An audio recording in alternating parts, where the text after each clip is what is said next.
Сәлем достар, сіздермен бірге Мадина. Біз бүгін өте дәмді болып шығатын жусай қосылған чебуреки дайындаймыз. Алдымен қамырын дайындаймыз.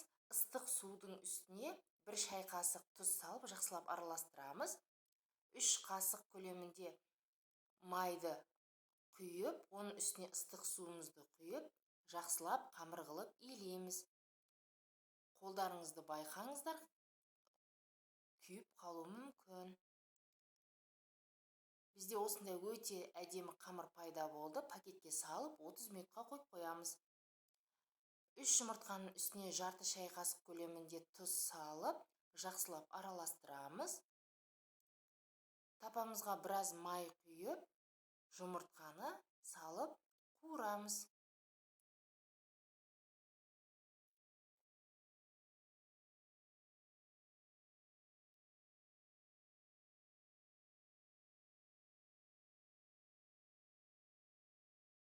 Мінекей біздің жұмыртқамыз дайын. Бізге осындай балғын жусай қажет болады. Оны осылай майдалап тураймыз. Тазалап, жуып, майдалап турап, оның үстіне дайын болған жұмыртқамызды саламыз. Жарты шай қасық қара бұрыш, біраз құйрық май. Егер сізге құйрық май ұнамаса, сұйық май құйсаңыз да болады. Жарты шай қасық тұз саламыз. Салмамыз дайын. Қамырымыз тұнып тұрды. Енді бөлшектерге бөлеміз.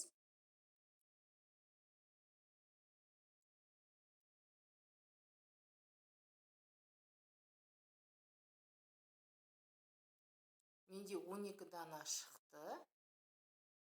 Үстін осылай жауып, шетінен алып жая бастаймыз. Мінекей мен бәрін жайдым. Жұқа қылып жайсаңыздар, қытырлақ өте дәмді болып шығады. Ортасына салмасын салып, бүге бастаймыз.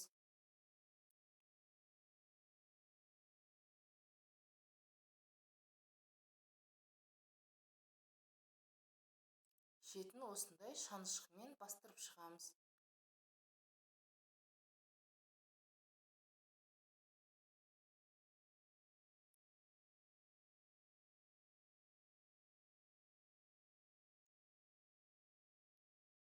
Шанышқымен қатты бастырған дұрыс, майға салғанда әйтпесе ортасындағы салмасы ағып кетуі мүмкін, шашырап кетуі мүмкін. Сізге шикі жусай ұнамаса, майға біраз қуырып салсаңыздар да болады. Жусайдың орнына етпен жасасаңыздар да болады. Өте дәмді болып шығады. Міндетті түрде жасап көріңіздер.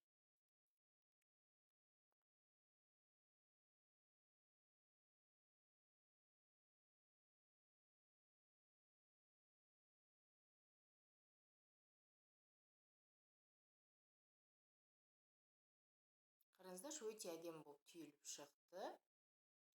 Тапамызға біраз май құйып, пісіре бастаймыз. Майымыз қатты қызып тұрған дұрыс. Әйтпесе, қызбаған майға салсаңыздар, бүкіл майды өзіне сіңіріп алып, қатты майлы болып кетеді чебуректеріміз. Қағаз майлықтың үстіне міндетті түрде сорғытып аламыз. Артық майның бәрі шығып кетеді.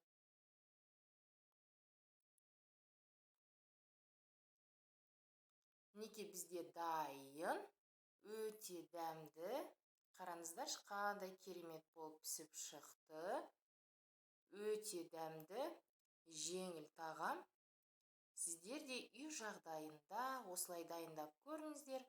Жақындарыңызға, балаларыңызға жасап беріңіздер. Каналыма тіркелуді ұмытпаңыздар.